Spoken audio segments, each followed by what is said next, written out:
Hey mamas, and welcome back to our channel. Today I want to have a little chit chat, heart-to-heart conversation with you, just related to Thanksgiving and all the little tips and tricks that I've learned leading up to it, which I know can be a stressful time of year. So let's get started.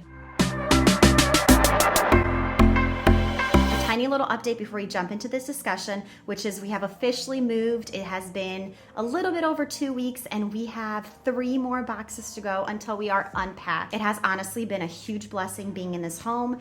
Everything went smoothly on the closing with our other house, so we are just so grateful for all this. If time allowed, I would have loved to take you through the house and just kind of show you the areas that I struggled with organizing, the areas that I really felt tight on space, and kind of what I did to just overcome those obstacles. But I'll save that for another time. So typically we usually have 30 to 45 people for Thanksgiving. Granted, we don't actually host it, but hear me out. Every single year we have a birthday party for 3 of our kids in one because they're all in 1 month. They're actually all within 1 week, and we host a huge event for all 3 of them. So when that time of year comes, a lot of the tips I use prepping for that event, which is usually 30 to 50 people, I use in prepping for Thanksgiving. My parents actually host Thanksgiving. They provide the house and then the drinks, and the rest of us split up the rest of the work in terms of bringing turkey and all the sides, salads, desserts, and everything else. All right, first things first, the most important thing that I've learned over the years, which also is something that I learned in moving if you watched our previous videos, is make sure you ask for help. If time allowed, I would have loved to take you through the house and just kind of show you the areas that I struggled with organizing,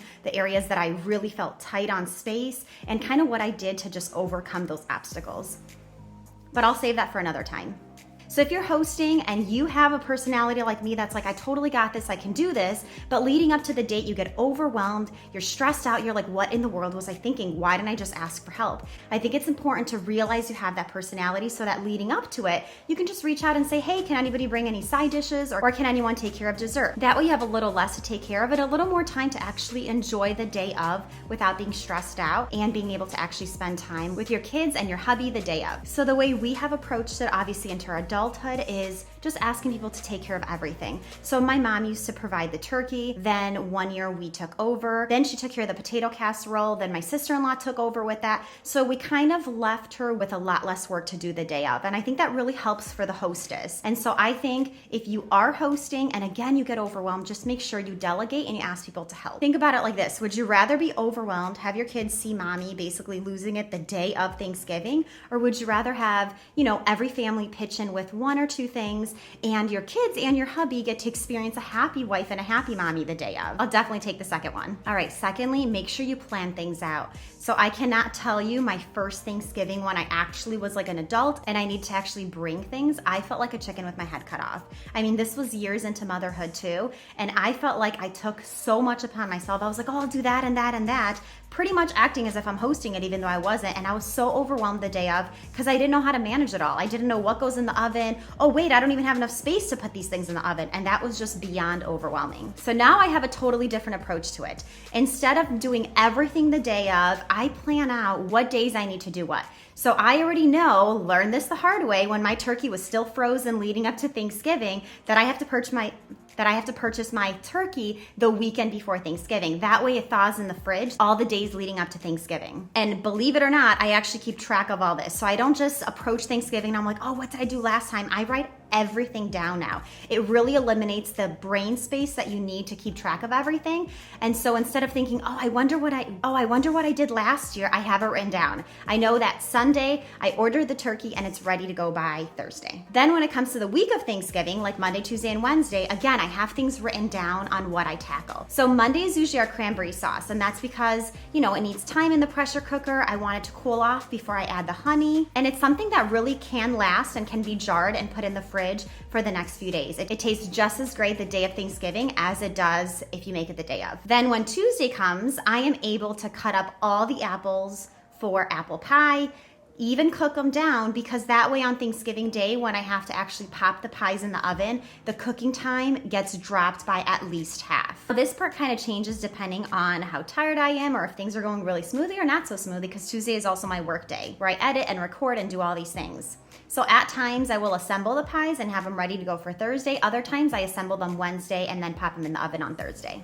Now when it comes to the stuffing, gravy, and turkey, I do it the day of. Obviously, they're not really hard. There's not a lot of things going on besides those things the day of. So I'm able to handle those 3 things without feeling like a chicken with my head cut off. But I do have to add that our turkey does get basted, obviously 24 hours before. So on Wednesday, I will basically throw everything in a huge gallon, dump the turkey in there, make sure that it's covered. And this is another struggle that I have, the fridge space. And so usually, at least here where we live, it's cold enough where I can take the bucket, cover it, and put it in the garage. That way it's actually being brined overnight. It's in the garage and I don't need the fridge space, but there have been plenty of years where I had to plan accordingly and make sure that I have enough room in the fridge to actually fit this huge bucket in there. One more thing that I do the day of is the actual salad. One more thing that I do the day of, which is the salad. But again, leading up to the day, there's a lot of little components, like the bacon needs to be cooked, or the dressing I actually have to make and make sure that it's ready for the day of. These are all things that, again, depending on how the week goes, I have it written down if I want to tackle it Monday or Tuesday. And sometimes I do it all Tuesday, but sometimes honestly, if we finish school earlier and I have enough time in the evening, then I like to tackle it on Monday. That way when Wednesday comes, I am basically getting the turkey in the oven, taking care of the gravy right over the stovetop, and the pies go right into the oven in addition to the stuffing. I can take my attention then and focus on making sure that I have all the components of the salad, because I actually only assemble the salad when I get to my parents' house. With that said, here is my most important tip that I feel like is a lifesaver for pretty much every single event in our life: making sure you document everything. So I use the app called Evernote, and I write down everything in there, including how many people came this year, who brought what, was it enough, do we feel like we needed more, basically what went well and what didn't go so well. Like if we ran out of salad, which we did one of the years, I wrote down the next year to make sure I buy a huge bulk of salad so that when I make it, we don't actually run out and then we still have guests coming in and they don't have any salad. So learn from me. If you keep track of it, then leading up to it, when people say, well, how much should I bring of this? You're not like, oh, I'm not really sure. You're kind of guessing. You have no clue, because again, who keeps track of all this? But if you write it down, it's already out of your mind and you don't have to think about it at all. So I remember this year, somebody asked me, well, how much should I bring? Do you remember how much I brought last year? And I'm like, actually, I do, because I document everything now. And I love being able to answer those questions without feeling like the pressure is on me. Since I take care of the text message that goes out to everyone, it's so much easier to manage it all by keeping track of it. I mean, think about when it comes to like a wedding coordinator or somebody who coordinates these huge events. They actually keep track of how much food they need for X amount of people. And since we do this every single year, I thought, why not just write it down? I even saved the message that I sent out the previous year so I know what it looked like. What time did we meet last year? I've even had that question being asked. So it's nice to be able to just keep track of it all. Another thing that I write down is if I was overwhelmed the day of, or if there's a particular day that overwhelmed me, like if it was too much. That way I'm able to, again, move things around and shift things so that leading up to it, I am not overwhelmed, and the day of I actually can still enjoy time with my immediate family or the guests that we have that we are hosting. If you have a good recipe leading up to Thanksgiving that you served your guests, that's another thing to keep track of. Like, oh, this was something that was a hit with them. Let me write it down so that next year when they come, I can make it again, maybe even make it a tradition to serve them that each time. Not only do I do this at Thanksgiving, but I do this with everything, including baby registry, like I said, the girl's birthday party, and so many other events that people are surprised that I write things down. But in reality, when somebody's like, oh, I wonder what I need for when I have a baby, I'm like, oh, I still have a whole list. And I've been tweaking it and changing it accordingly ever since. So even when it comes to what to pack in the hospital bag, yes, this is baby number 5, but I never have to think about it because I've been tweaking it with every single baby that came. So anytime somebody has to think about it, I'm like, oh, I already have that. Let me send it to you and you could tweak it however you want.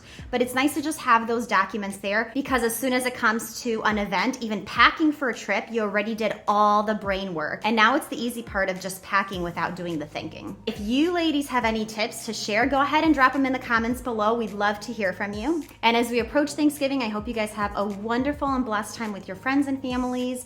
I will see you guys hopefully next week. We might take some time off, but we'll talk about that next time. Talk to you guys later, and don't forget to hit like and subscribe.